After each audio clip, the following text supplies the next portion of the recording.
Okay, well, welcome and thanks for participating this morning. Today our meeting is focused on fiscal year 22-23 funds for the three clean mobility programs, which include planning and capacity building, clean mobility in schools or CMIS, and the Sustainable Transportation Equity Project or STEP. I'm joined today by Bree and Heather. But first, before we get into some detailed content, I'm going to cover some background and how we got where we are in just a moment here. So just for some details about the Zoom meeting, it is being recorded and the recording will be available on our webpage within a couple of weeks.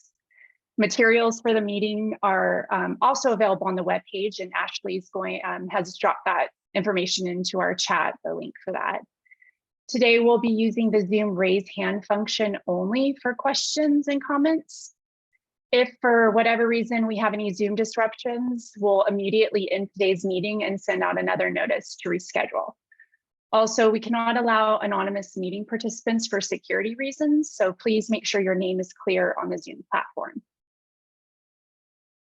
So I am going to go ahead and give you so here's our agenda for today. We'll be discussing a lot of topics today. First, we'll give you some background and we'll share a recap of our last work group meeting and the feedback we received during that meeting. We'll give you some project examples today, as well as some more details on our proposed phased application approach. We'll go over the application guidance and technical assistance, as well as future funding and how we plan to handle unsuccessful applicants. We'll have a little discussion on the public comment period and our long-term strategy, and then we'll finish up with some next steps. So the last three public work group meetings, well, this is the last of our three public work group meetings. So you'll see that on the timeline above. This is our overall projected timeline, but it's still up for change. I do want to highlight that the RFP for a TA provider for the solicitation has closed, and we'll discuss the details of where this is at later this morning. We released some draft solicitation materials for public comment last week, and we'll discuss this more today. We'll want your detailed feedback on the format of the solicitation and solicitation requirements during the public comment period, which ends on March 31st. And the actual solicitation period is planned for the May to August timeframe. So this slide shows the three work group meetings that have been part of this public process. Again, this is the last of that we're planning to hold. We already had two, so this is our final. And then on this slide, we have some general topics of what we discussed during those meetings and what we plan to discuss today.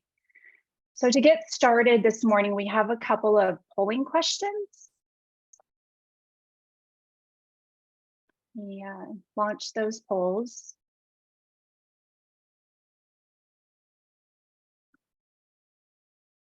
So for this first poll, we're just trying to get a better understanding of those participating today. So which of the following is most reflective of the type of organization you represent? This survey is also available online for those that are unable to participate today or cannot use the Zoom functions. It'll be available to take 1 week from today, so it closes on the 16th. And Ashley put the link to that survey in the chat box for you to save or open and participate when you can.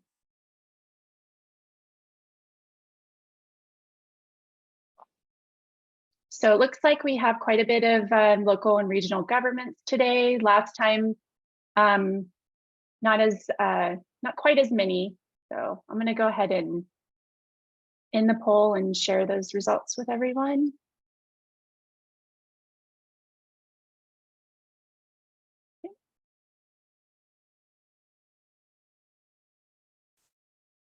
Okay, so our next poll, which I will launch, and this poll is just so we have a better understanding of the geographic distribution of where folks that are participating today are located. So we have a map there displayed, and I'm sorry I didn't go over this, but you just, the poll should pop up on your screen and you can select that option that most closely matches your location in this instance.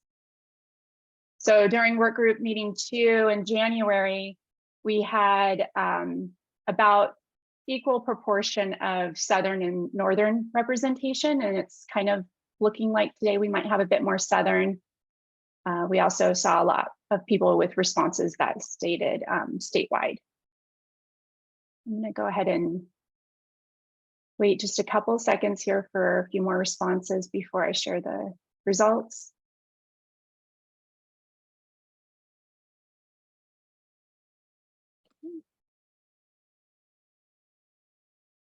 Yeah, so we have about 21 and 21% for both statewide and Northern, and quite a bit more for Southern representation. Okay, and then our third poll this morning, we're interested in understanding which grants you're most interested in. The Planning and Capacity Building Grant, Clean Mobility in Schools, STEP, or the Planning Capacity Building Administrator and Technical Assistance Provider, or if you're unsure, there's an option for that as well. So during our last work group meeting, we had a lot of interest in STEP, and it seems like that's kind of maintained as a trend. But we do have a lot more interest in the Clean Mobility in Schools project, so I'm sure Heather's pretty excited to hear that.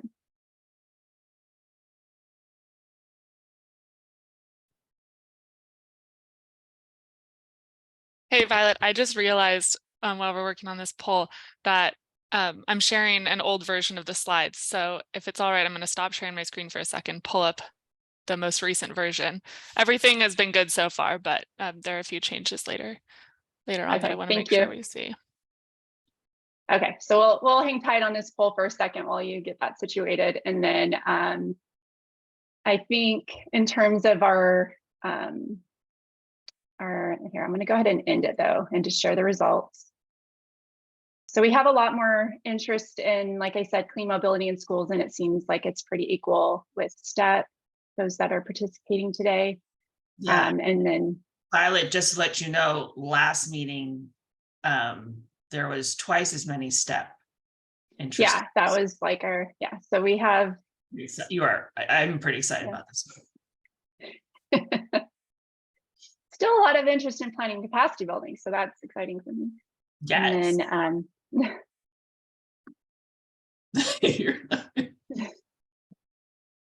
also the administrator, so there's a good chunk of folks there. So I'll stop sharing the results on that. And then so, and it's still about the same percentage of not sure yet and other from last time. So we haven't made people figure out what they want to do yet. That's good though, right? Yeah, or maybe there's just general interest in all of the programs. So. All right, we should be good to go. Thanks for holding on, everyone.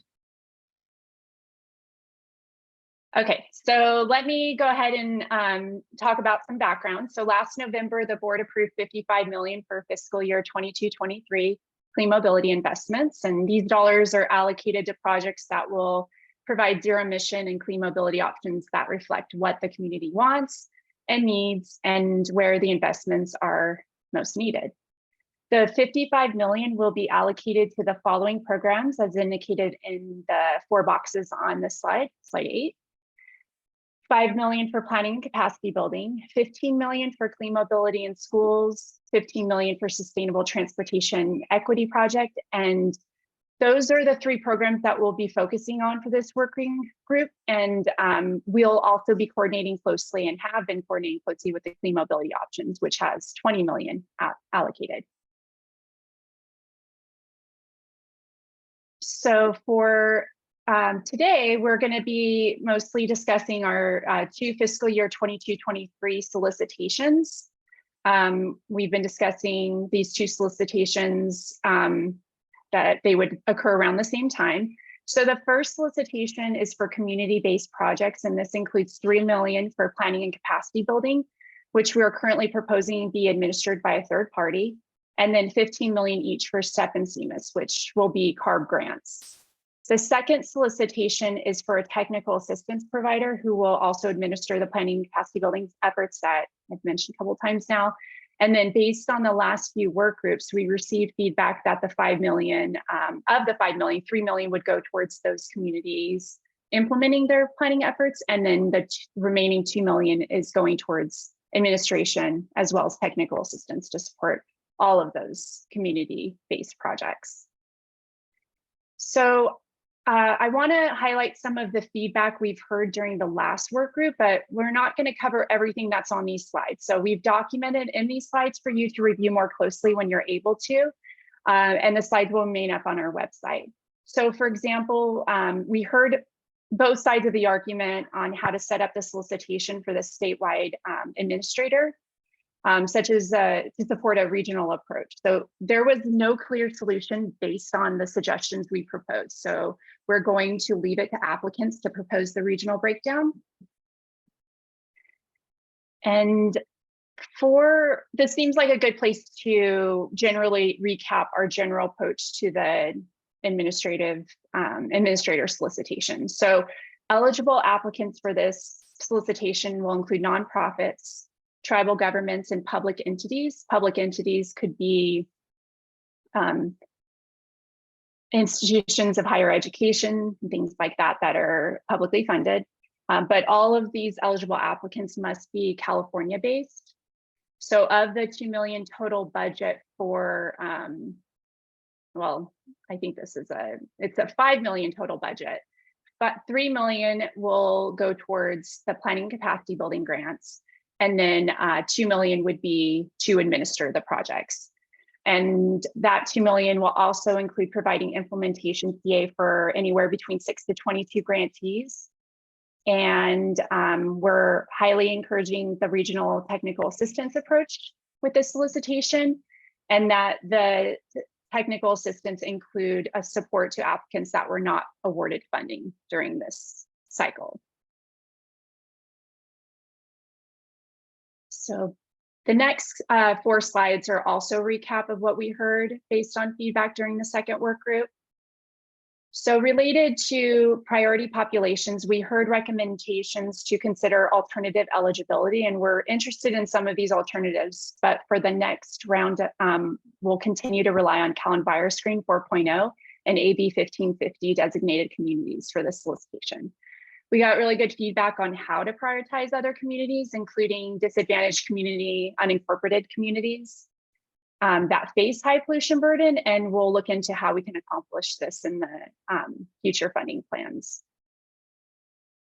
What we heard about the phase solicitation includes, you know, I guess this was overall an interesting discussion during the last work group. We got a lot of feedback that we took into our updated proposed approach, and Bree is actually going to talk about that a bit more today. Things that we heard specific to the solicitation mostly relate to improvements to the actual application, things like that. So we have made a lot of improvements on the proposed solicitation to remove complexity and repetition. The final solicitation will be streamlined and include additional guidance, and we'll also have a TA provider to support applicants through the process. We heard many other types of comments and look forward to additional ideas and feedback today. So you can look through some of those when you get a chance in more detail. We are at our first comments and question opportunity. So we'll pause now and check with you to see if there are any comments or questions on the presentation thus far. Just as a reminder, if you do have a question, the options you have to ask them is to use the raised hand function in the Zoom platform. And then if you're calling in today, you'll just need to hit #2 to put yourself in queue to ask questions. When you're called upon, please state your name and affiliation before asking your question or making a comment.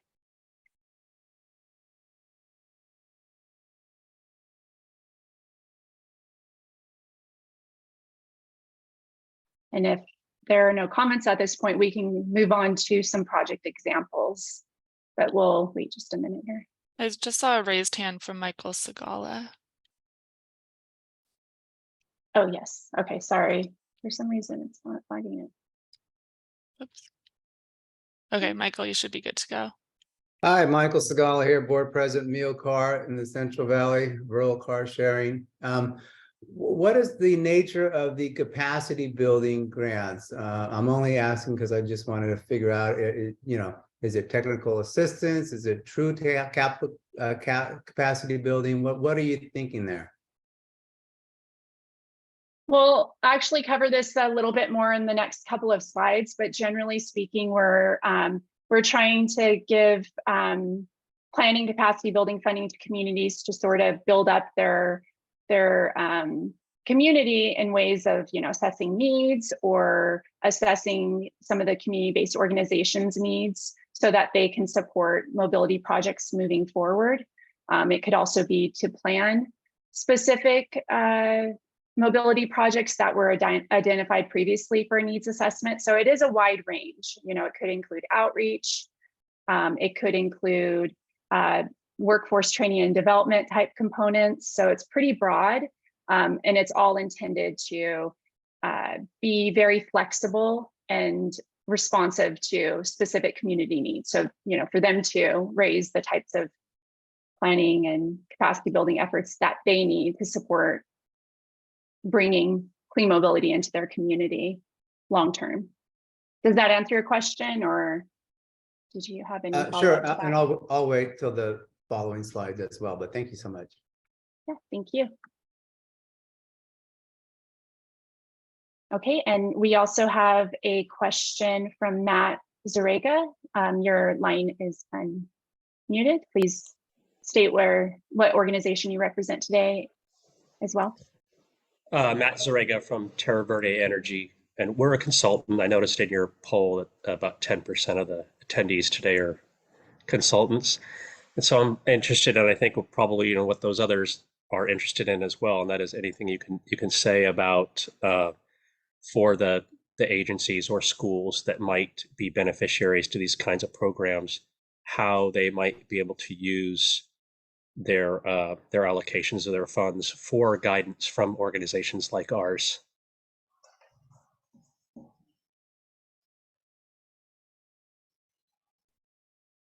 Is that a question you want to take, Heather? Sure. Well, it's actually something that will come up in our the next segment of today's meeting, where we're talking about some of the sample projects. So we will be highlighting some of those areas where engineering firm or a construction firm or some kind of project management firm can help out with these projects as well. That would be perfect. Thank you.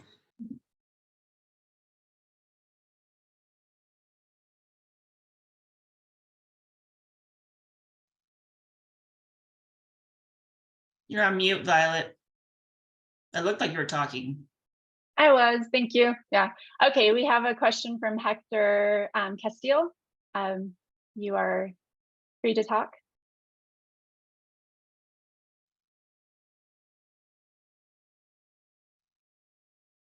Hector, you just need to unmute your line, and then you should be able to ask your question or provide your comment.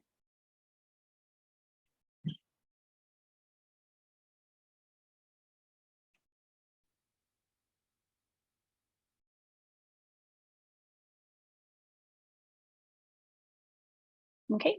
I'm not sure. It feels like there's an issue because it won't even let me ask Hector to unmute.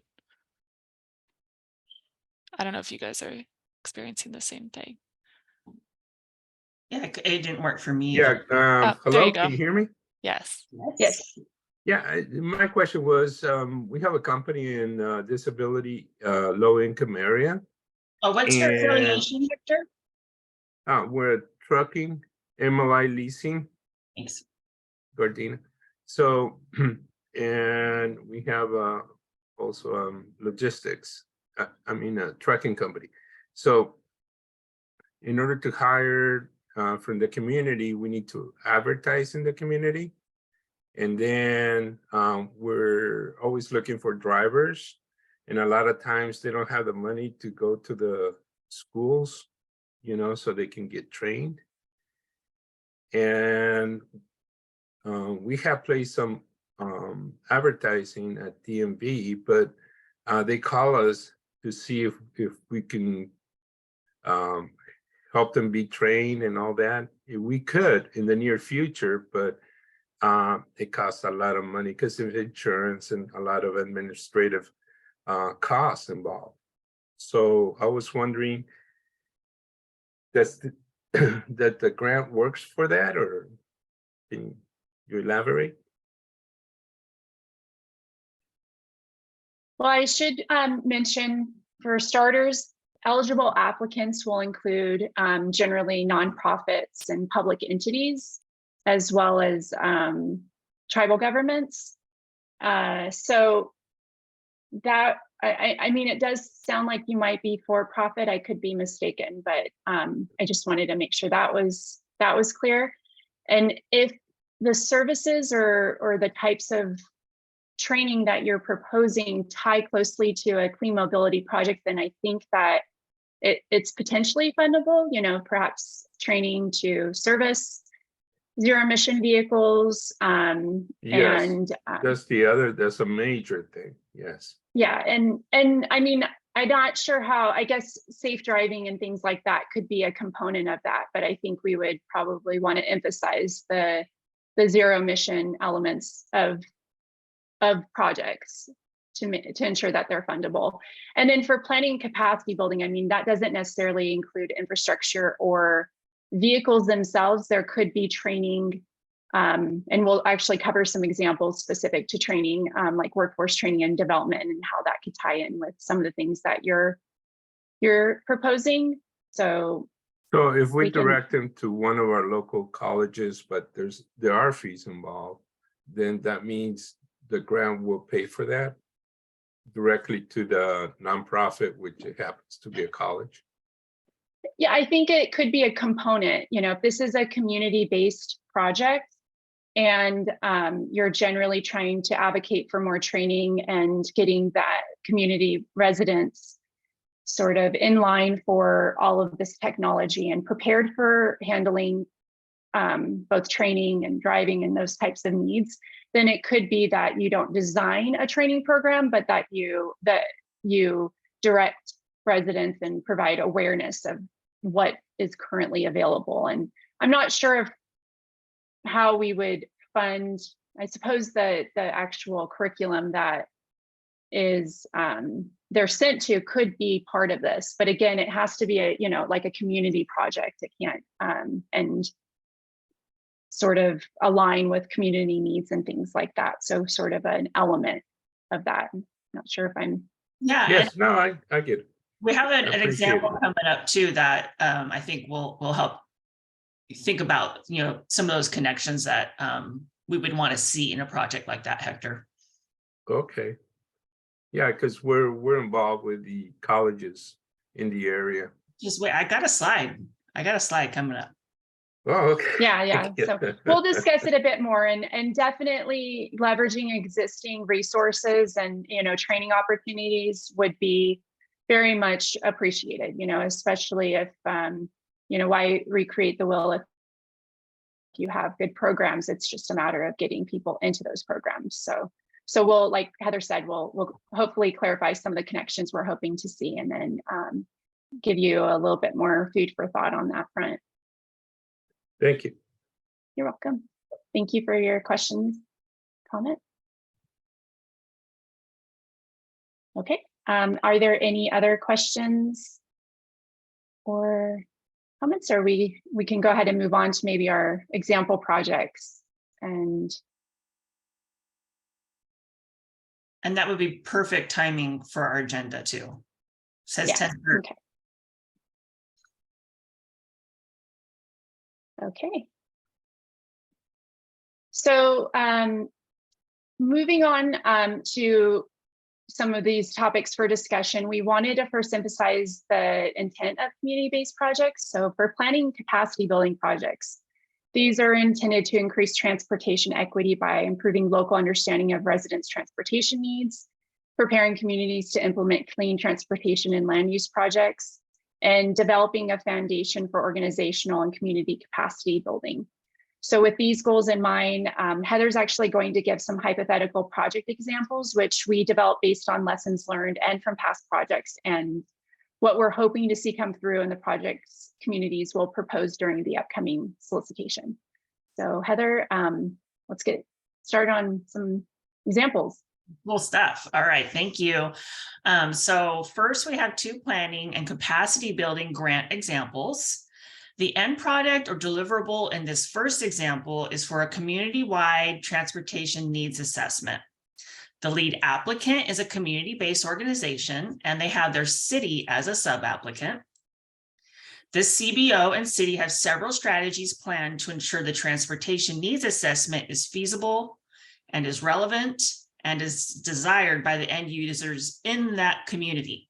To put this concept proposal together, the CBO and the city may have an established relationship and work together on other projects. Yet we're also likely to see a CBO approach their city for the first time and vice versa to work together on this concept. They worked on identifying the area, if not the entire city boundary, to focus on this effort. And using the demographic information on the area, they estimated the number of events to hold, the number of possible attendees, and the types of services the events would require. They put together a draft budget of $300,000 and found that their local air district has funding to support this effort as well. So they have a resource contribution of $50,000. So this one, I just wanted to see if there was anything in particular about this example, Violet, that I didn't mention, but that you really like.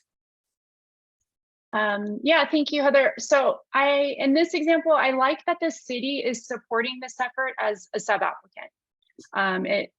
In this example, it kind of relies heavily on established trust as well as strong, inclusive community engagement, which is often accomplished best by a CBO. I think those are the things I would highlight as being pretty strong here. Okay, great. Let's go to the next one. All right, so this example on slide 19, let's see, the outcome in this one is going to be for a workforce development program that serves a local community, something Hector might like to hear about here. The lead applicant is a workforce training agency, and they have partnered with the CBO to conduct outreach and a community college that has a facility and an automotive or electronics program available to work with. To put this proposal together, this concept together, the applicants collaborated to identify the target audience for their program. You know, somebody's saying, okay, we really need this in our town, and they know that where that is and who those people are. And then from there, they were able to identify a location suitable for the program. They estimated the number of events to hold, the number of possible students, the types of services the events would require, to put together a draft budget of $600,000 for this project. So what do you like about this one, Violet?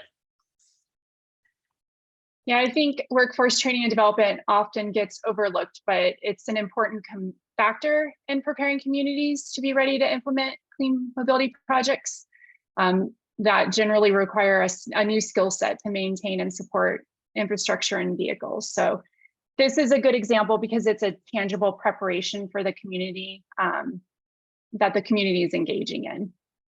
And when you know, Hector just mentioned something like this. What's up, Bree? And I was also just going to add that we don't have this here, but I like the idea of like small businesses being sub-applicants as well, being a part of this process to ensure that there are actual jobs for these trainees to get after the training's over.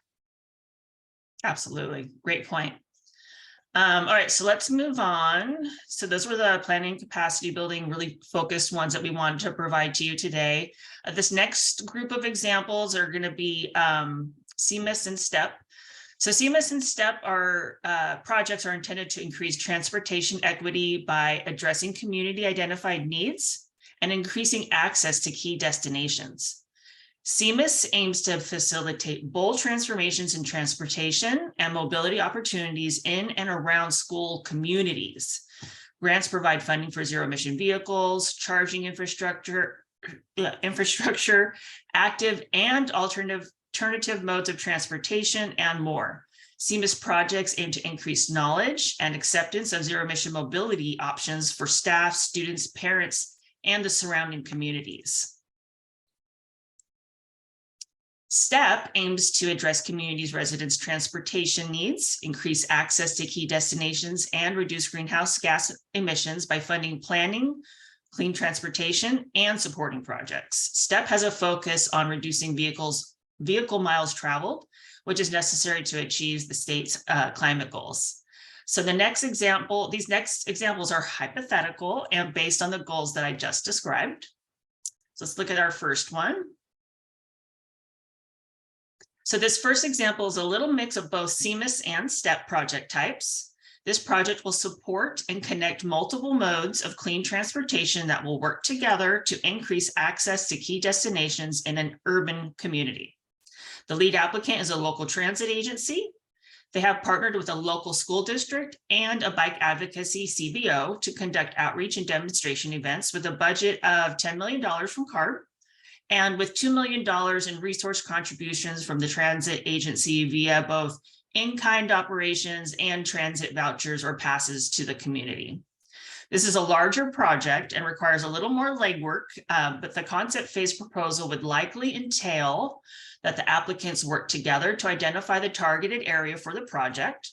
Through that, they gather the demographic data, like count of residents living in the area, who makes up the workforce and where the workforce lives that comes into that area, as well as a count of students and staff that travel to and from the school. They requested cost estimates from a school bus manufacturer, worked with the city department on construction timelines and costs for connecting bike lanes with the transit services. They estimated costs for the bike safety events and costs for establishing an internship program with the high school. So let's see what Bree thinks about this project. What do you like about this one? I think it's cool that this is an opportunity to use funds from both STEP and CEMIS. And I think that just the ability to pull from both of those sets of funds and both of those sets of project types really expands the opportunities to actually fully address the community needs. So it takes some STEP projects, some CEMIS projects, and it really melds them together well in a way that provides clean transportation services that can support both the schools, students, and staff, and also the surrounding community. The other thing I would highlight is the lead being a local transit agency. I think seeing that willingness of a local transit agency to take a lead role in both supporting the community-wide transportation, but also the school transportation is a good indicator of the synergy that could happen with a project like this. Totally agree. All right, so let's look at our next example. Okay, so on slide 22, this project has a school district as the lead applicant with a variety of partners. There are several end products or deliverables in the second example.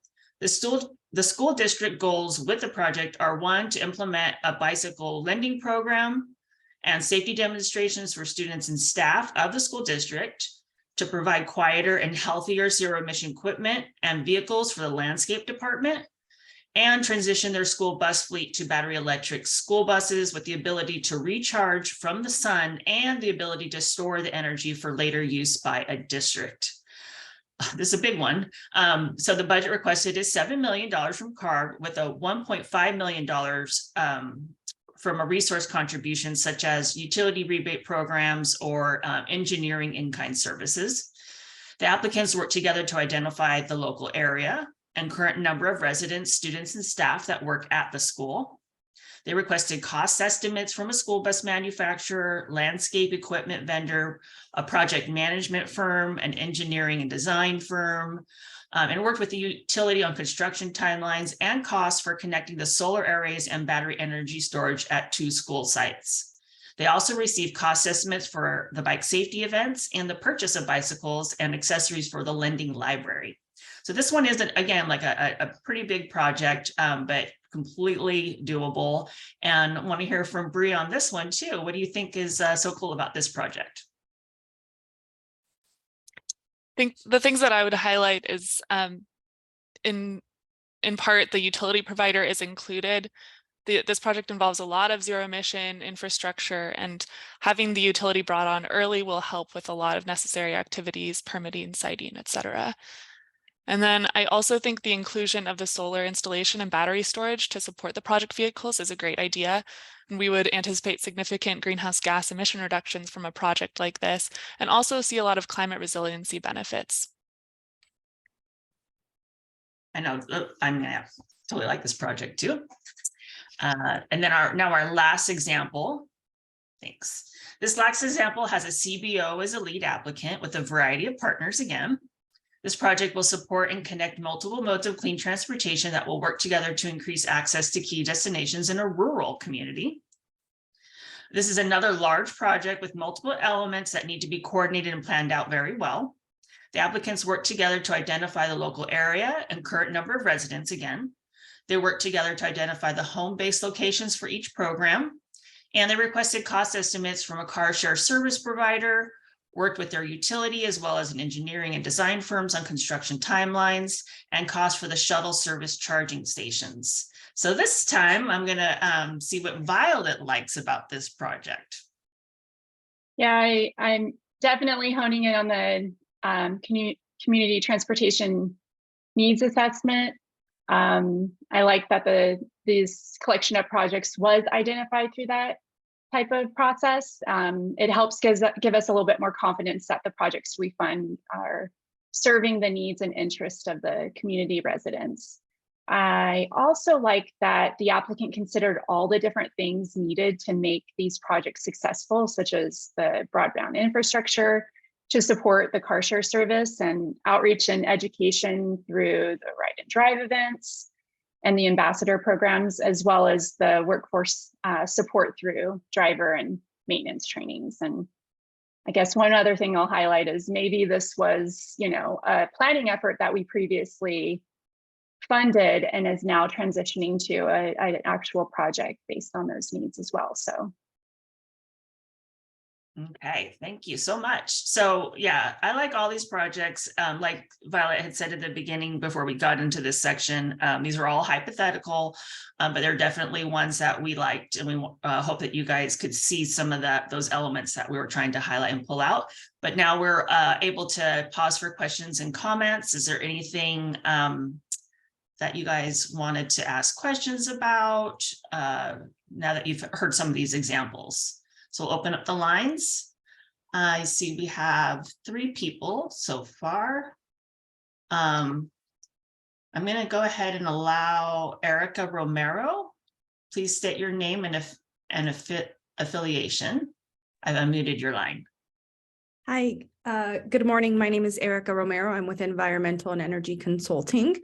I kind of had a general question, and then I might have a follow-up question after that.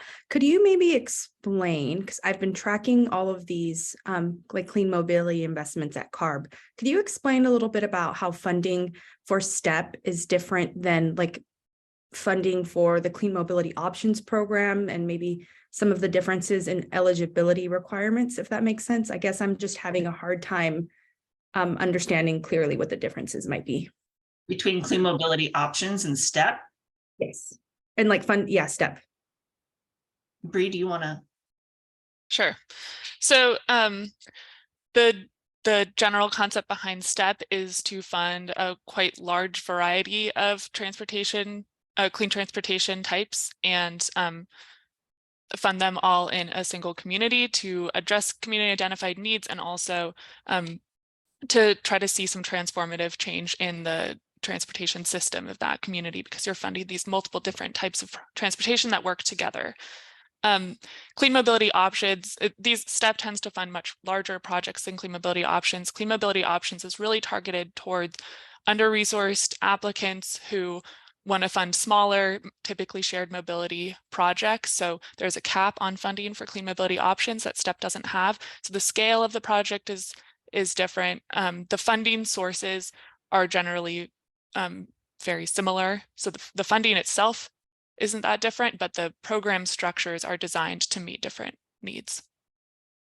Perfect. That's actually super helpful. So I appreciate that. And I guess just a quick follow-up question. So I represent a public transit agency that operates in different regions throughout the state, and then occasionally does do some interstate work.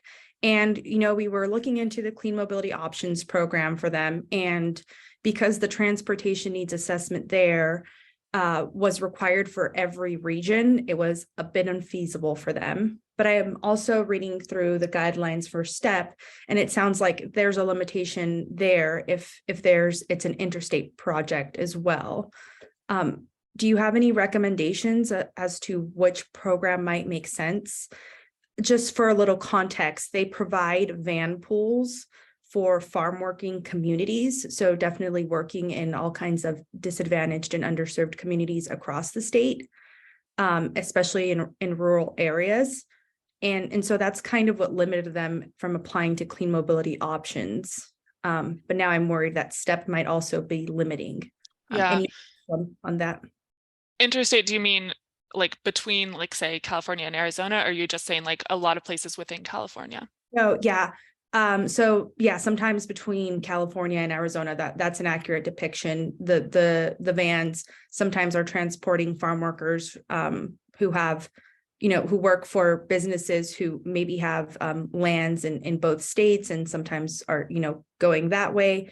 So they do a great job. Like, I think since their creation, they've reduced like a 1.2 billion vehicle miles traveled.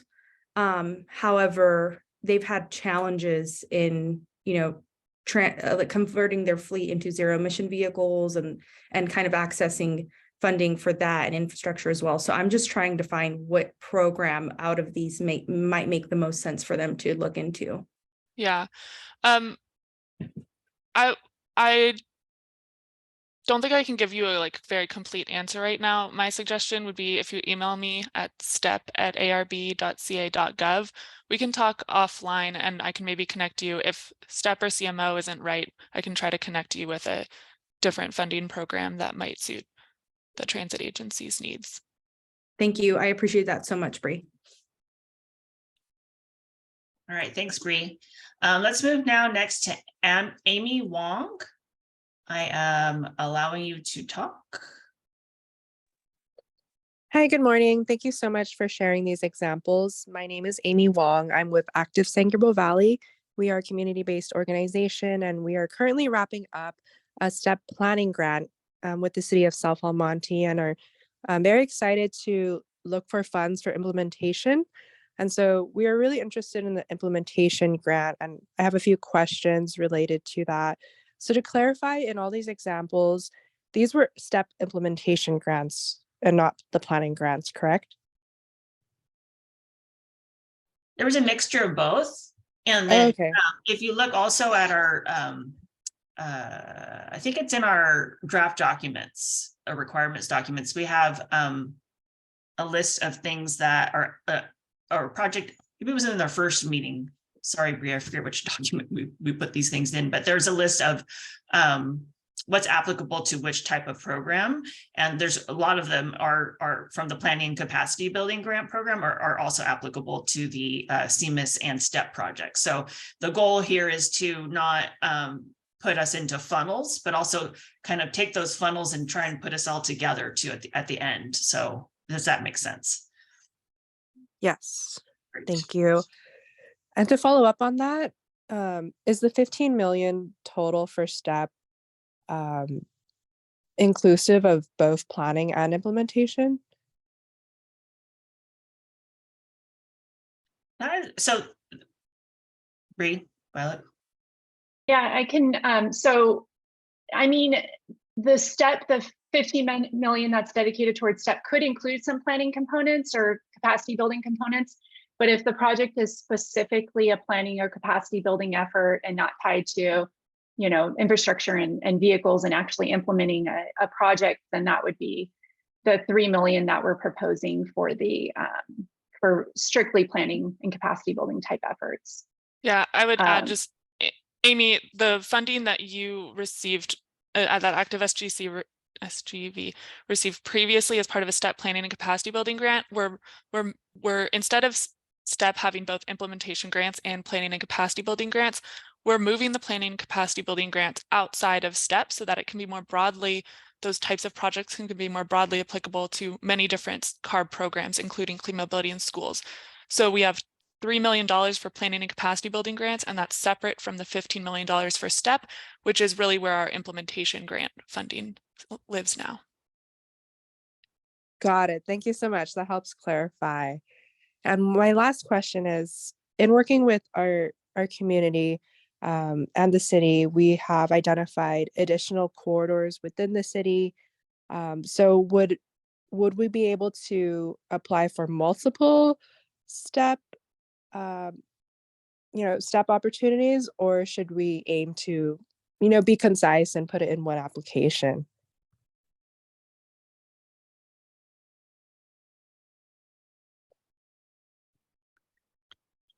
I can try to respond unless Heather, you have thoughts. But I would say that it might be a matter of looking at the application and looking at your projects and trying to figure out what would make the projects the most competitive. I don't think we have a recommendation on at this point on which approach would be more likely to get you funding, but you should look at the requirements, look at the community requirements, look at what's needed in terms of doing that kind of community engagement and needs assessment process that you've been doing, make sure those projects all align, and then with our requirements, and then see whether it makes more sense to what makes the most sense for how to set up your application. If you're asking about whether you can also apply for planning funding for some of those communities, we do have some restrictions on, actually we don't have restrictions, but we do have some scoring preferences to try to spread these funds to communities that haven't received this funding before.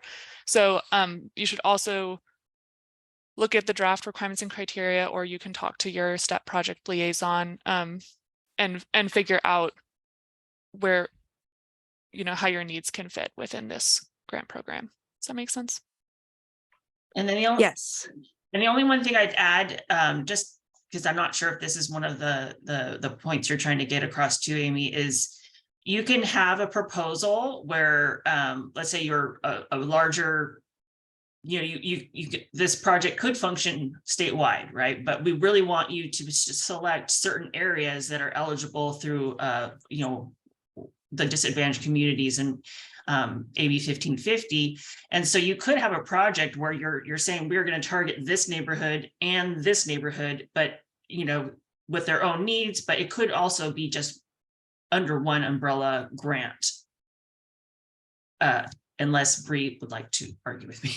I don't think she would, but I just want, we don't have it where it has to be just one location. You can identify different locations for your project, and it could be under one proposal. So that way it's also easier to manage too. Whatever's easier to manage for you guys too, and us, so if it's a project where it's too big and we should have it be separate and manage it separately, then we would do it that way too. Okay, great. Thank you so much. Great, Amy. Thank you. I'm going to call on Matt Zarega again. And then we have Stephanie after Matt. So Matt, I'm allowing you to talk. Thank you, Heather. Again, Matt from Terra Verde Energy. And you have to forgive me, I'm kind of new to these programs, but our company, we're a consultant. We have a lot of history with schools and, again, public agencies, water agencies, and energy projects. We're independent energy advisors. So when I look at your project descriptions, which are very helpful, some of them stand out as, absolutely in our wheelhouse. And so I'm very interested in helping schools or other agencies to deal with the incredible complexities in a lot of these projects, from utility rates, financing, technical design, permitting, contractor management, all that stuff. I mean, it's incredibly complex, and that's what we do. And so I get excited when I see these things, and I'm thinking, I can help, we can help. With that in mind, what do I need to know about any guidance or limitations that these CBOs and agencies might have in using services from a company like ours. Like, what do I need to know? Should I be, for example, should I be thinking about this as, oh, this is a great opportunity for Terra Verde. We can just find these CBOs and agencies and contact them and let them know what our expertise is, and we can help. Or should I be thinking about this in terms of some important limitations that I need to have in mind? What can you tell me to help me? Sure, I can, so the companies like you do are part of our Clean Mobility in Schools grants, or like yours, sorry, I don't know if I said that right. So yeah, we definitely rely, especially for schools so far in my experience, that this is new technology. This is a completely new world for them. They're, you know, ingrained in getting the students education and to school and back from school. And so there's definitely a capacity building that we would like to also see from companies like yours, Matt, you were just describing. So there are some eligible and ineligible costs that we have described in our draft requirements and criteria document that you would just probably want to take a look at so that you wouldn't want to say, hey, we could do this for you, but then it can't be funded through this program anyways. So I would just suggest those kinds of things. But in general, we've got it built up or set up so that a lead applicant is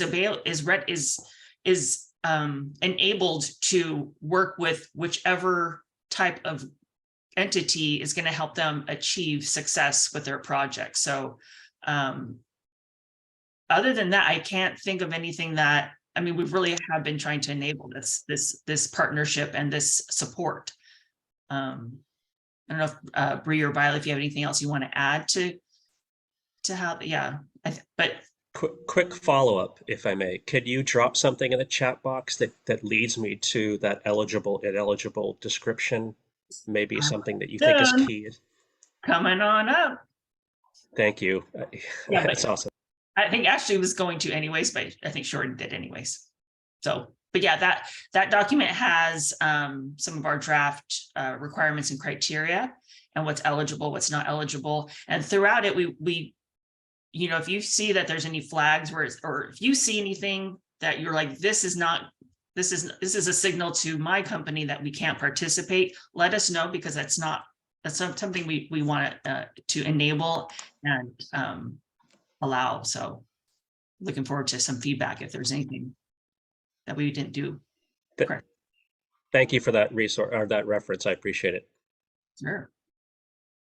And then also just on our the STEP webpage, if you're interested in looking at the partners, there's a Clean Mobility in Schools webpage where it says like projects in action.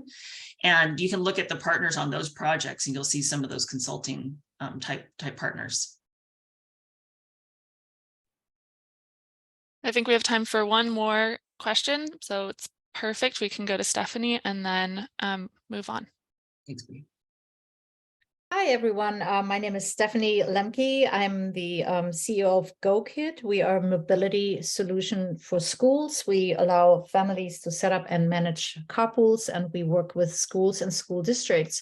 Thank you so much, Heather, for pointing this out and inviting me to this third hearing. I'm also fairly new to the program, so a lot of the questions I had were answered or addressed in previous comments. I have two questions. Since we are not a non-for-profit, we're not a city agency, we would need, as far as I understand, a lead applicant who is to partner with to bring our solution to schools, school districts, or cities.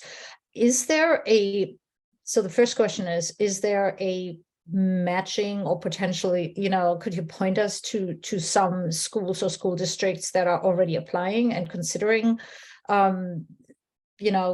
becoming more sustainable, or is that just the references you pointed to and look at who has been granted, because that's a little bit of the challenge, or is it on us to finding school districts and make them apply basically and say, listen, if we put up the project in the coming year or even for this school year, we could apply for this grant? What is the best way you would suggest? And the other question is, I mean, we are not, so it's a parent-driven carpooling solution. Not all families and parents have zero emission vehicles, so we still have emissions, but we are measuring the reductions of those emissions when families get together and carpool. So I would just want to understand if that even falls under the clean mobility initiatives. Thank you. Yeah, thanks. And thanks for joining, Stephanie. So in other work groups that we've had in the past, I think that some groups have been able to post lists of just, you know, companies that might be interested in partnering. I'd have to look, we'll have to look into seeing if that's something that's still applicable. You know, after 2020, everything went virtual. Things have changed with the way that we conduct meetings. So I don't know exactly what the current standing is on that. But I think that's what you're talking about, is like, yeah, exactly. Like say, here's some school districts that have reached out to us. Here's some other consultants and other companies that would like to partner, like kind of like a way to, like a bulletin board kind of thing. Exactly. Yeah, I'm not sure. I don't know if there's any, Bree, if you have any more current understanding of what we can do with that. I think Tab, I just asked Tab to come on and respond to this quickly because she knows more about the one I'm thinking of. And Tab's one of our managers who we work with on this project. So see if Tab has anything. Yeah, thank you. Everyone, my name is Tabitha Willman. I'm the manager of our Clean Transportation Outreach section. There are a couple of things, and I'm just sitting here listening to the comments. First off, thank you, Stephanie. And actually, one of the other folks, Matt, you were talking about connecting, you know, being a consultant, and then you're like, how do we connect people who can help make these projects successful? And a couple of things came to mind. One is something that I think it's CARB supported. It's, well, many of them are CARB supported, but the Clean Mobility Equity Alliance is one avenue that we may be able to make connections, and that alliance or that group of folks actually is tied to our Clean Mobility Options program, and the administrator has tried to facilitate bringing together all of the projects that are funded through Clean Mobility Options. There's an opportunity, I think, to maybe make connections through that group. The other thing that comes to mind is called, it's actually a website, and you can go in and create an account. It's called Empower Innovation. And I think Ashley might be able to drop the link to that also in the in there, as she just did. Anyway, in the chat. But it is a platform that supports connections to different projects. And it was developed by the California Energy Commission, but it really spans all clean energy, clean transportation projects. So I would encourage you to maybe set up an account and look for programs. That's where folks can say, hey, I have a project, but I'm looking for partners. You can also go in and say, hey, I'm a potential partner and I'm looking for projects. So I think that there are lots of opportunities through those two platforms. So hopefully that helps. Yeah, that is helpful. If we had a school district, I mean, we are talking to many school districts in California right now, and just yesterday we had one, and they would love to work with us, but they don't have the funding. Could you explain what the funding cycle would be once the application is in? Because the schools have such a different kind of budgeting and, you know, implementation. Would that be something that we could potentially apply for this coming school year, or the 2023-24, or would that be the following? Sure, Stephanie. We are going to be talking about that topic later on, or not too long from now, about long-term planning and our strategy, which includes future funding and what to do. So I hope you are able to stay on the call until the end, because you might have some ideas to share in that section as well. But I will say that for this round of funding, the tentative timeline is that the solicitation would happen this summer, and so the then grant agreements have to be executed, and so the funding probably wouldn't be available for the projects to actually get started until close to a year from now, if that helps planning. Thanks. Thank Bree. You ready to move Thanks. on? Yeah, thanks for all the great questions. I'm sure they're helpful to others on this call as well. So I'm going to talk a little bit about the phased application approach that we're proposing for this solicitation. We've been talking about it in the last 2 work group meetings as well, but since the last work group meeting, we've made some refinements based on the discussions that we had in the last meeting. So I wanted to walk through it again, and I'll highlight where we've made significant changes. So applicants would first apply to a concept phase. The concept phase includes 4 main components. We would ask for a description and a map of the project community. So that's the area where residents live that are intended to benefit from the proposed projects. We'd ask for a description of the projects and how they intend to increase transportation equity and achieve the CARB's and the community's goals for the projects. We would ask for a description of the applicants and their partners and how they intend to coordinate with each other. And then we would ask for an overall anticipated timeline and budget. We would check those concept applications to make sure they met eligibility requirements, and then we would score them. The scoring criteria would prioritize applications that increase transportation equity or have a strong potential to increase transportation equity and meet our program goals. We would prioritize applications that have been identified through a previous STEP or clean mobility options planning project. We would also want to prioritize applications that serve rural communities or communities that haven't received program funding before. And then we would also want to prioritize communities that are applications that are led by community-based organizations or tribal governments. This is one of the new things from the last work group meeting. So these concept applications would be scored, and they would need to score at least a 70% in order to move on to the full application phase. 70%. In the full application phase, we would ask for more information and more detail and updates from the concept application. Some of the questions we propose to ask would include information about applicants, partnership structures, project descriptions, readiness, the data collection and evaluation process, and outreach and engagement plans, and the long-term sustainability of the projects, and any workforce development components. We would also ask for scopes, timelines, and budgets in this phase, and letters of commitment and support from the partners, and conflict of interest statements. If anything from the concept application was updated in the full application, CARB would need to go back and ensure that the changes that were made to what was proposed in the concept application still would have resulted in that application moving from the concept phase to the full application phase. So we would do that check first. And then, just like the concept phase, we would check that the full application meets all the eligibility requirements, and those that do would be scored. Again, just like the concept phase, applications that score at least a 70% would be eligible for funding. Again, and this is also new from the last work group meeting.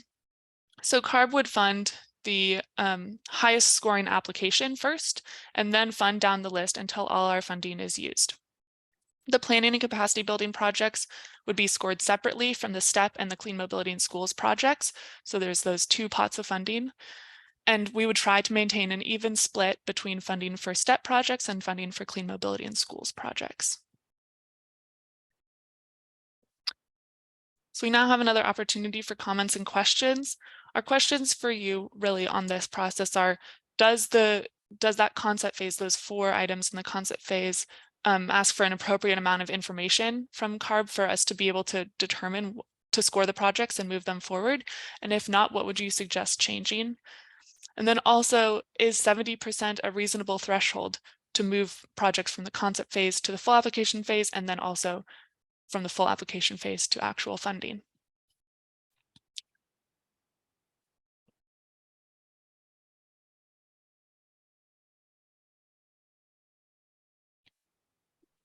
Any comments or questions on this section? Sorry, Heather. So it might be a quiet one.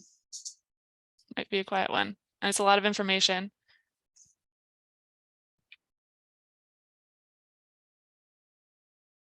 Right, so this is our proposal. This is what's in the draft requirements and criteria that is online right now and that we're accepting public comment on.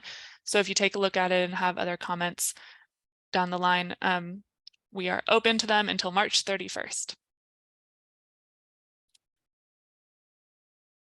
All right, I see one hand from Laura Stuczynski. I'm going to allow you to talk. You can unmute. Go ahead, Laura. Can you hear me? Yes. Okay.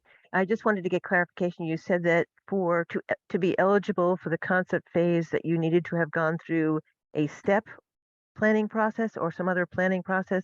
If there's another planning process that's not funded by CARB or CMO or another grant, but there's been a planning process, is that acceptable?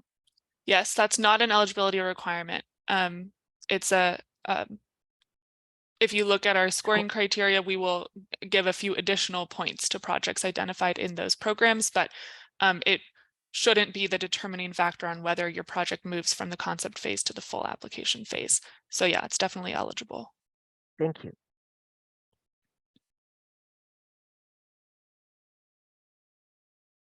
And sorry, Laura, before you, what was your affiliation?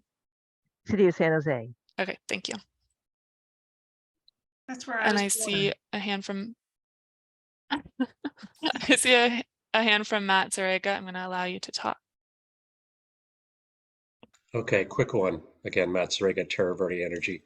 Again, this concept phase and all the complexities that are dealt in, or that are required in dealing with and making decisions about what is your concept. This is exactly, again, in our wheelhouse, and it makes me very excited. Earlier you mentioned a couple of platforms where agencies, groups who are developing these concepts to submit proposals might put themselves out there and say, hey, this is what we're thinking of doing, and maybe we need this kind of help. And maybe consulting companies like ours, Terra Verde, would get on there and see these and respond. What were the platforms that you had mentioned? There's Empower Innovation. That's I'm sorry, you dropped that in the chat box, didn't you? yes, I think so. Okay. Empower Innovation, and then Tab also mentioned the Clean Mobility Equity Alliance. I think that's like still in the process of being kind of a more open forum at this stage, though. Okay, and if there's any reference for that organization specifically, if you could drop that in the chat box too, that would be appreciated.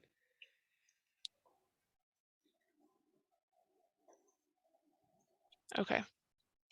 I'm not sure if there's anything, but Ashley She can. actually did. She said you have to look for it on the webpage though, that she dropped in the link. It goes to the cleanmobilityoptions.org/CMEA. Okay. Great. Thank you. Thanks. All right. I'm going to move right along to talk about the actual application. So we intend to provide significant support to applicants during this request for applications phase. We know that we're asking for a lot, and we know it's a lot to put together. The support will come in kind of two ways. One is application guidance, like documentation, and then also technical assistance from a third party. So I'll talk about application guidance first. We're planning on building on the guidance step provided in our first solicitation with more information on what we expect in terms of grant management, partnership structures, outreach and engagement, workforce development, and displacement avoidance. And we also plan to develop some templates for specific aspects of the application, including the scope, timeline, and budget, and the letters of commitment and support. We've already received some great feedback on what we offered in the first step and Clean Mobility in Schools solicitations, but if you have other ideas for application guidance or templates that you haven't shared previously, we're very open to hearing them. One example that we've been working through is how to update our budget templates to more easily translate the budgeting structure that nonprofits and community-based organizations use to to our application forms. And we would love to hear more ideas on how to make that easier. All right, then we also will be providing application assistance through a third party. This contractor will do outreach to disadvantaged and low-income communities first and foremost to make sure that potential applicants are aware of these funding sources. The contractor will then provide assistance to all interested applicants in the concept phase. Staff is proposing that they really focus here on creating the project community maps that are required, and then also in making sure that applicants meet those baseline eligibility requirements so they have the potential to move from the concept phase to the full application phase. In the full application phase, CARB is going to work with the contractor to figure out how to best prioritize the budget available that they have available to help applicants build out their partnerships and develop their full applications. I will say right now we're still in the process of selecting the contractor and finalizing this contract. The RFP closed in January, and we should be able to announce the contractor relatively soon. So we're interested in hearing your thoughts on the support that I just outlined. What other application guidance would be helpful for those of you who are potential applicants? And should more or less assistance be offered during the concept phase of the application? And how should CARB prioritize the level of assistance that we offer in the full application phase and that our contractor provides? Any thoughts on application guidance and support?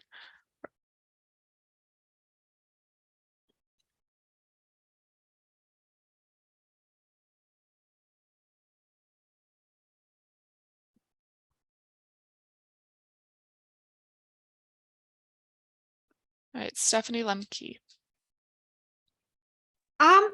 Yeah, just an idea. I really like the examples that you had in this presentation. And if something, I mean, if you had, you know, applications that won in the past, and if you could share those and kind of give guidance of what is expected, I think it's always really helpful to understand the level of detail and the level of, you know, even calculations and data that you would want to see.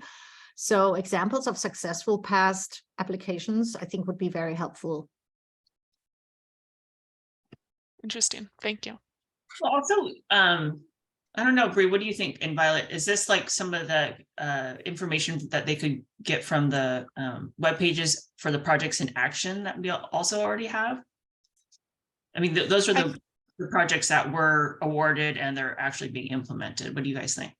I think that's certainly one area we could point people to. What I'm hearing is that not only is it helpful to see what types of projects were funded, but also like how those projects were presented in the applications, how much information they provided, because we know that's like that ends up being a really important factor when you're scoring the project. So we'll have to think more about how we can get at that. Okay, gotcha. Yeah, I agree, definitely. So.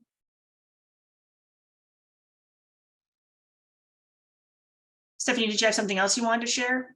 No, that's it. Thank you so much. Right, Thank you. And Matt, I'm going to allow you to talk. Okay, another quick one, and I'm not sure if this is relevant here, but there's an attention span element here that perhaps needs to be dealt with. And here's what I mean. You know, there may be a lot of potential applicants out there that want to do things, but they're not even sure where to get all the kinds of assistance that they might need to kind of coalesce their ideas and get something down that's going to be sufficient for you all to evaluate. So any suggestions you can make aside of CMEA and EI, I guess you call it, those two resources, and I did see them in the chat box.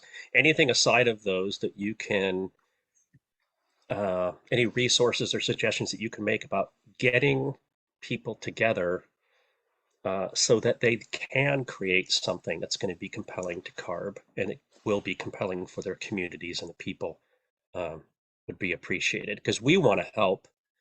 But again, attention span makes it difficult for us to know who are the organizations that we should be reaching out to offer our assistance. It takes a lot of time just to find them And, you know, we only want to bother the people that want bothering, right? So any Yeah. suggestions there? Totally understand what you're saying. I'm not sure. I think we'll have to think about it a little bit more and figure out how we can best help. I know that our technical assistance provider, and this has also been the case in the past, that they've been really integral in helping connect potential partners when they get to that point in the application where yeah, in the project selection where they're starting to think about what types of projects they might want to do. I think also there's an opportunity when they start doing outreach, they might, our technical assistance providers might get a better sense of like what CBOs and cities are interested in this, but just don't have the capacity to do it all on their own. So we'll think more about it, and thanks for raising that issue. Okay, can you say a little bit about technical assistance providers? Can you tell me a little bit more about what that is? Yeah, that's the third party. Let's see if I can go back to this slide. That's this third party was selected through an RFP process in January, and they will be a contractor with CARB that will kind of be doing a lot of the groundwork, supporting applicants, doing outreach to potential applicants that CARB staff can't do. Got it. Thank you. I forgot about that slide. No worries. That's a lot of information all at once. Anything else on application support?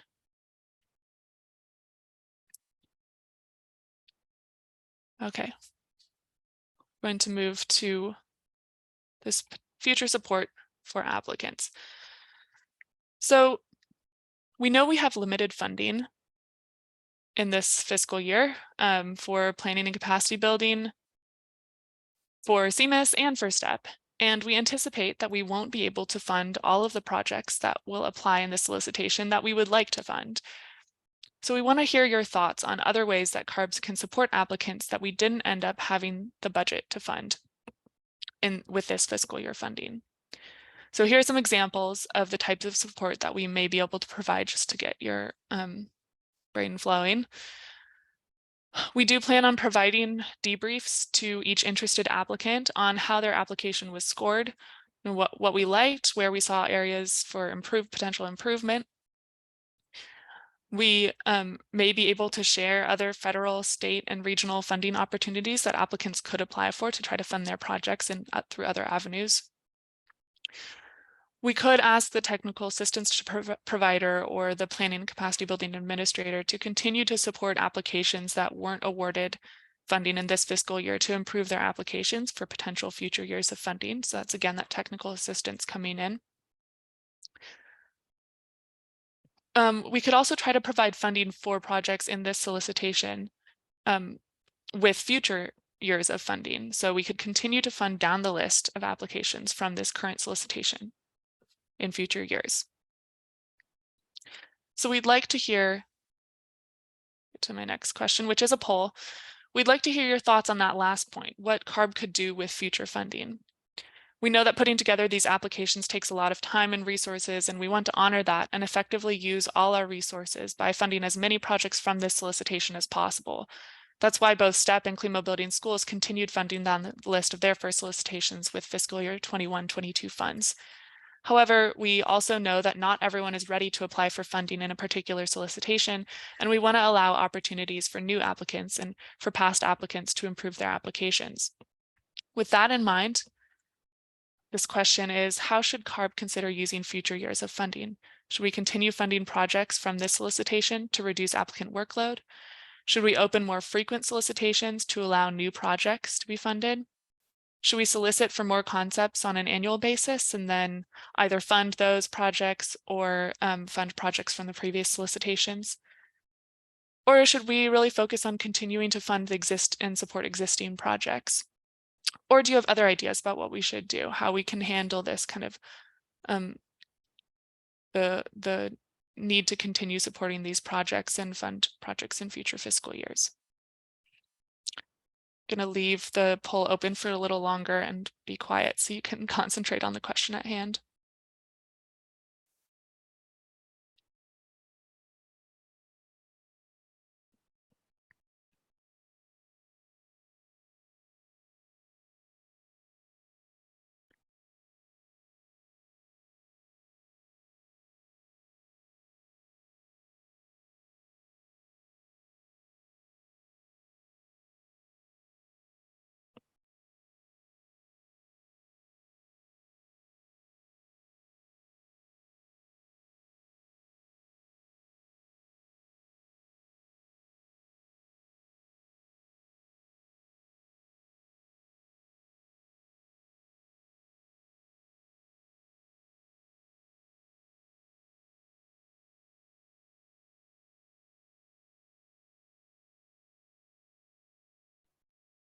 We have a leader. All right, 10 more seconds. 10 more seconds. I just wanted to give people a chance to think There's about it. definitely a leader.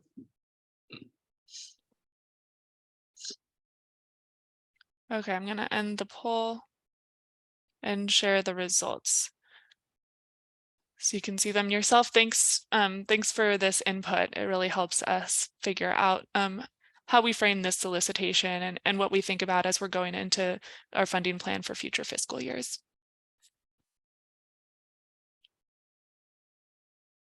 I do want to offer an opportunity to for people to make the case a little bit more here and also share more about some of your other ideas. So on this next slide, we want to talk more about that poll. How should we use our funding in future fiscal years? And also, what are the important actions CARB can take to support applicants that don't end up being awarded this fiscal year? All right, I see Christopher Chavez. I'm going to allow you to talk. Yes, thank you. My name is Chris Chavez. I'm the Deputy Policy Director at Coalition for Clean Air. And just very, very briefly, we're not a program administrator, but have a broader picture interest in these programs and clean mobility. Just one general comment is certainly what, and I know the mobility programs are largely focused on equity communities, but really want to stress and prioritize the need to really reach those hard to reach communities, those that have the greatest barriers to clean transportation. As part of this project, especially given the the limited funds that we can expect in this upcoming budget cycle. So I think for us, really trying to prioritize those programs that have the greatest impact in disadvantaged low-income communities, hard to reach communities, where you have high transportation barriers, clean transportation barriers. That's really, I think, our primary interest in seeing in terms of prioritization. So thank you. Thanks. If you can stay on for one more second, I have a question about that because Sure. I think that that's also our goal. Definitely what we're trying to get at with the scoring criteria and stuff that we've put in place. Do you have any, with that in mind, do you have any thoughts on how you would measure that, or how you would try to identify which of these communities have the greatest need, or which project types address the needs the best? Yeah, I think one of the I think one thing is being able to demonstrate or show partnerships with local community-based organizations that really focus in on communities that have transportation needs or disadvantaged communities. I know, like even like in agricultural communities as well, that's something that needs to be considered. Agricultural and rural communities, the farm worker communities is another one where is that population being served? In terms of in terms of sort of other thing, other potential opportunities or things to measure by. I would also look at how they're how they're engaging their the potential participants or beneficiaries of the program, users of the program. Whether it's like on the ground sort of outreach versus primarily online outreach, or being able to find ways like creative ways of engaging these communities, I think is also important. Great, And, thank you. and to be clear, it's no disrespect to the any of the the administrators or participants who are on this call. I know that everybody does a lot of really good work, but those are just, I think that there are some best practices and really shining examples of opportunities where, from not just the mobility side, but also the other CARB funded programs that could be looked at. Thanks, understood. And that level of specificity is helpful as well. Okay, I'm going to unmute Matt. Okay, I'm just going to take your first bullet there. How should CARB consider using future years of funding? And get a little creative here. Again, Matt Zarega from Terra Verde Energy. I've been in this clean transportation space since about 2009. And there's one topic that just keeps coming up. And it's a big challenge, whether we're talking about underserved communities or not. And that is about the accessibility of the fuel and the wild variability of fuel price. And let me tell you what I mean. If you have $4.50 in cash or a credit card, you can go buy a gallon of gasoline pretty much anywhere right now.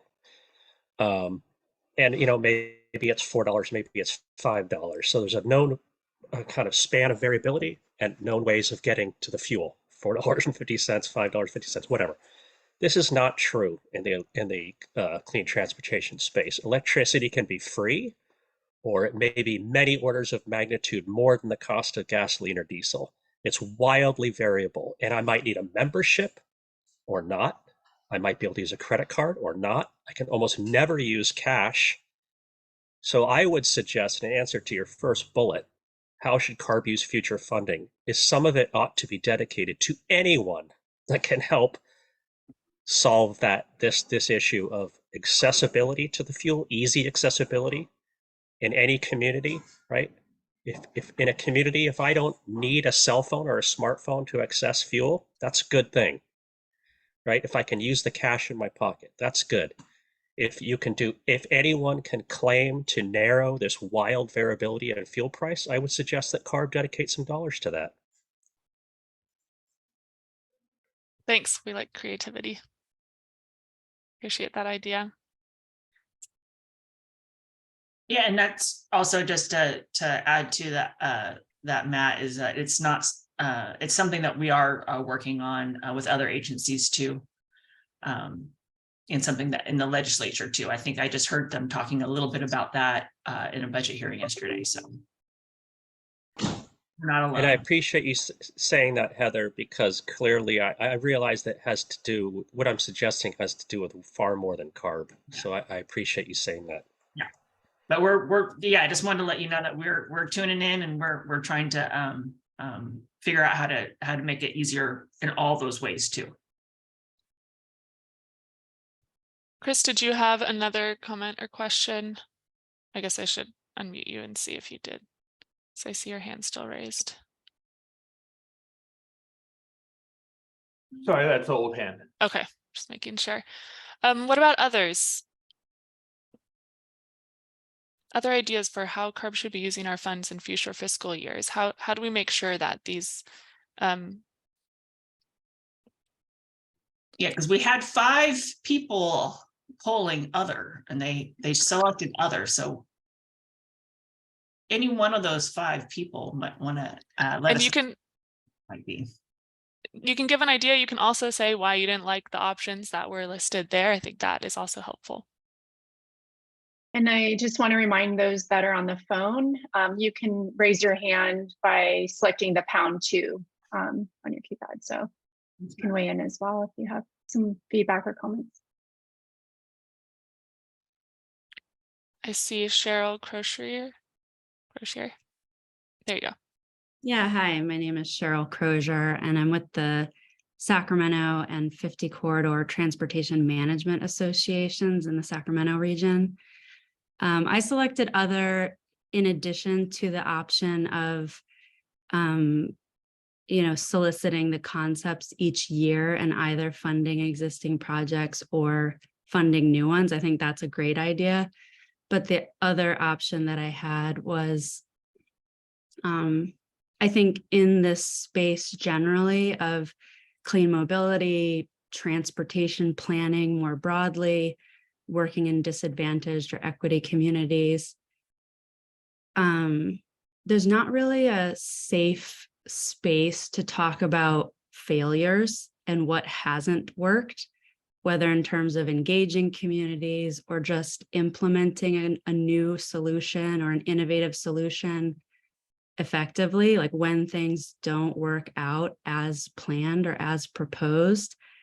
And I think this funding could be a great opportunity to work with funded projects, but maybe other CARB partners, and have a sort of fail forward session where we talk about, what hasn't worked in an honest way so that people can learn from it, and that we don't continue to make the same mistakes in trying new things.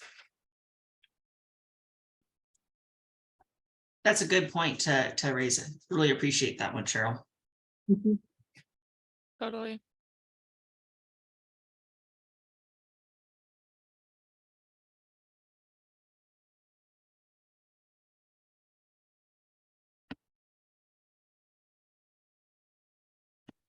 Other ideas?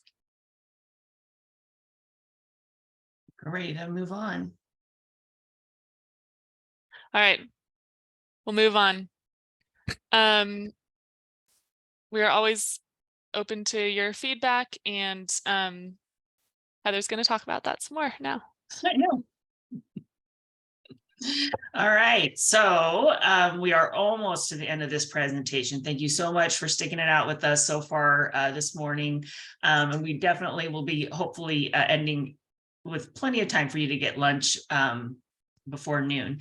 So first of all, we just want to remind you that there is that draft requirements and criteria document that we mentioned. It has been posted online. It's been shared via our calendar invite, as well as our webpage. And I believe Ashley has probably put it into the chat already.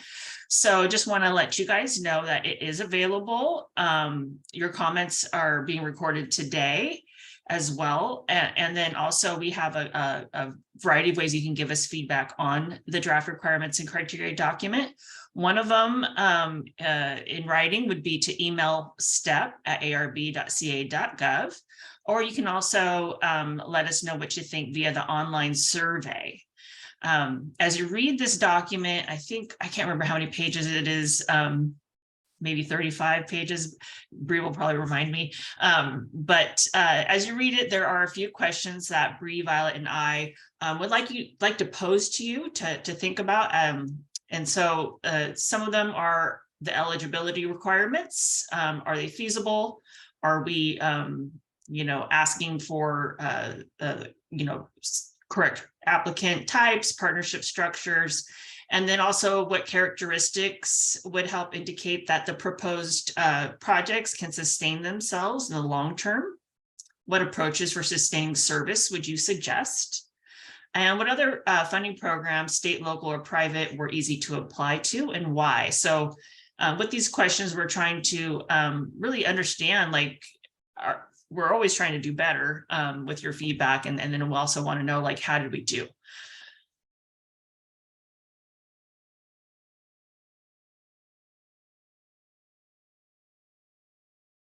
And just real quick, I'll let you know again, but the comments must be received by March 31st.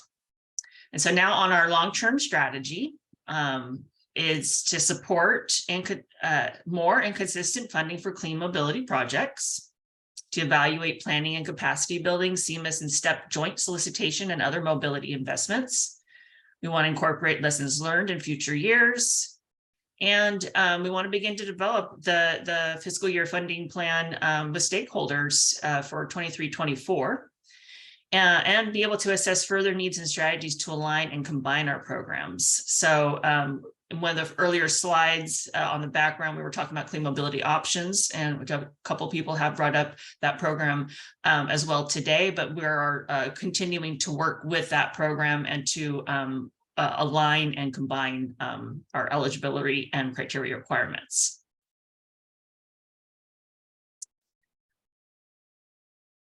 All right, so now we have made it to the last open discussion time.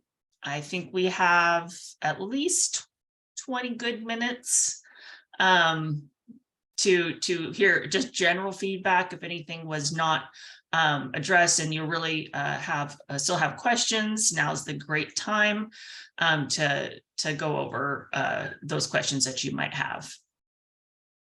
So we'll go ahead and open it up for any other types of questions. But I think we've been doing a really great job so far with our timing. So is there any other questions that maybe Bree or Violet that you want to make sure we verbalize right now that maybe didn't articulate very well? I don't want to leave so soon.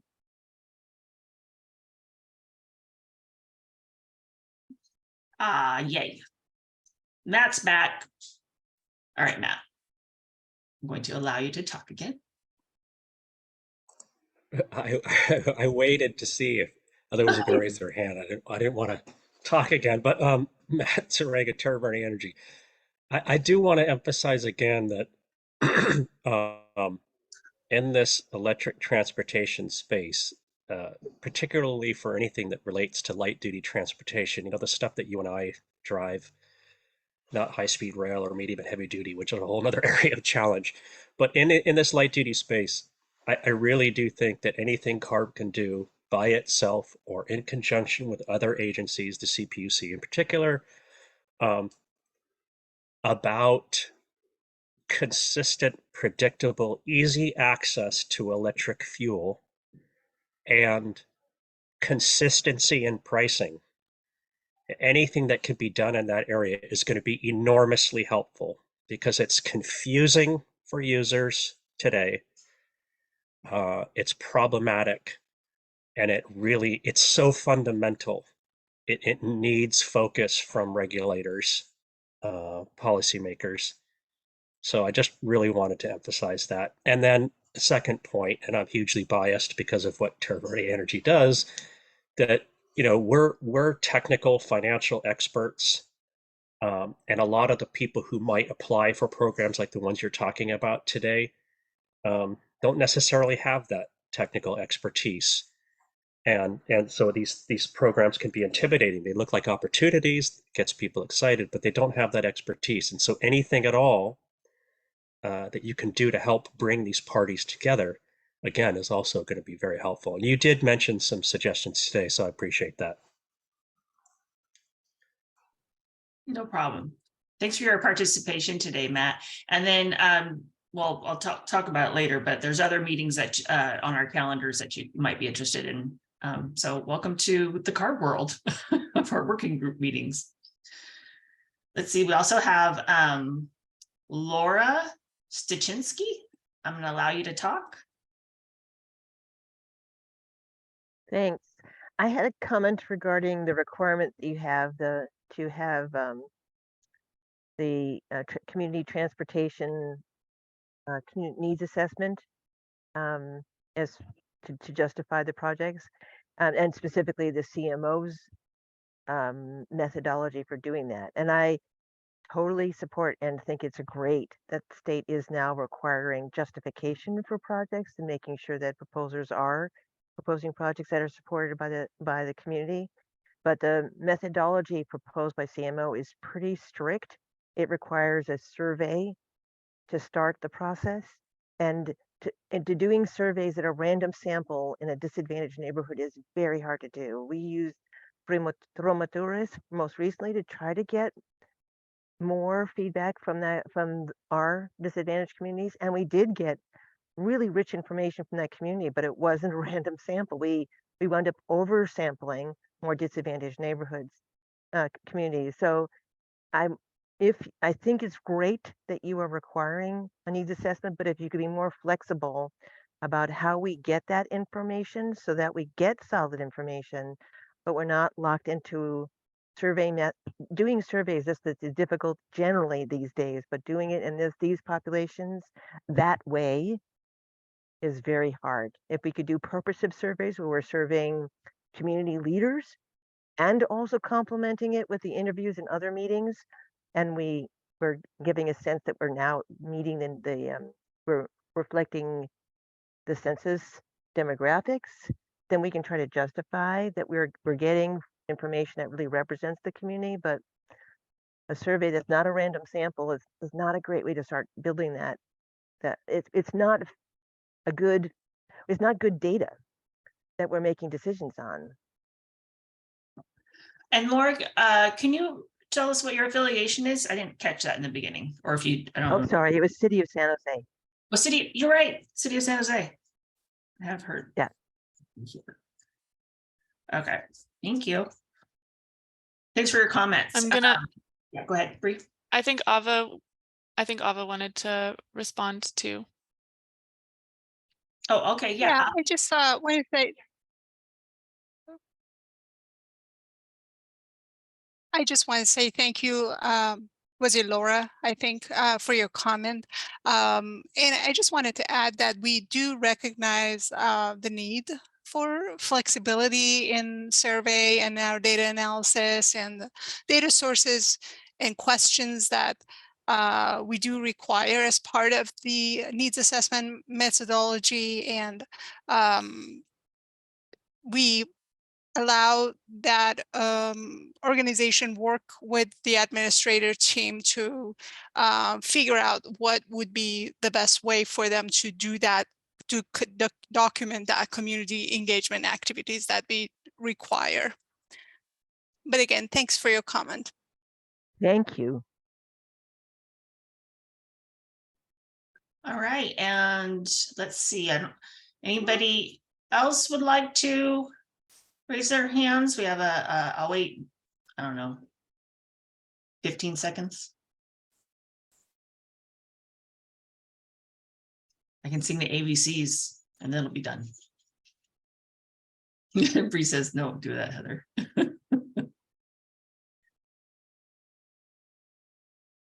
Well, I'm going to go ahead and I think let's go ahead and move to the next slide. I believe Laura probably does not need to have her hand out. Okay, just want to make sure. All right, so here we are at the last slide. We just want to give you a reminder to take the survey online. If you weren't able to participate today and you're watching this on video or or recording, there was a survey. It'll be open until March 16th.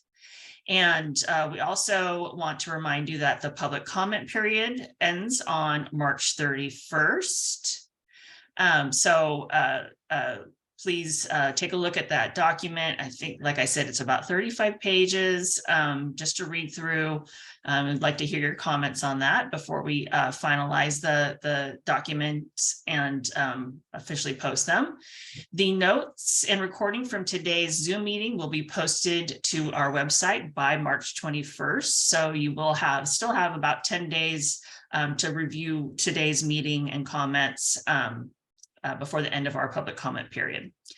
And as you could tell, we encourage you to contact us because we are available for dedicated discussions or to attend regular meetings that you have with partners and residents. If there's a specific program or topic you want to talk about and get more further information from staff here today, our information is also on the slide before you.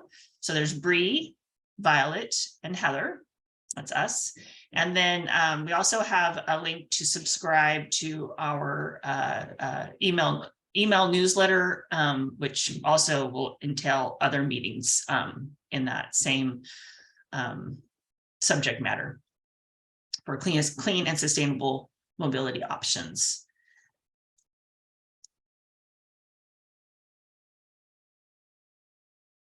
Let's see. So this is the end. We're going to thank you for your time and we appreciate all the ideas and the new participants. So I am going to now end the recording and you'll be able to watch us in a couple of weeks.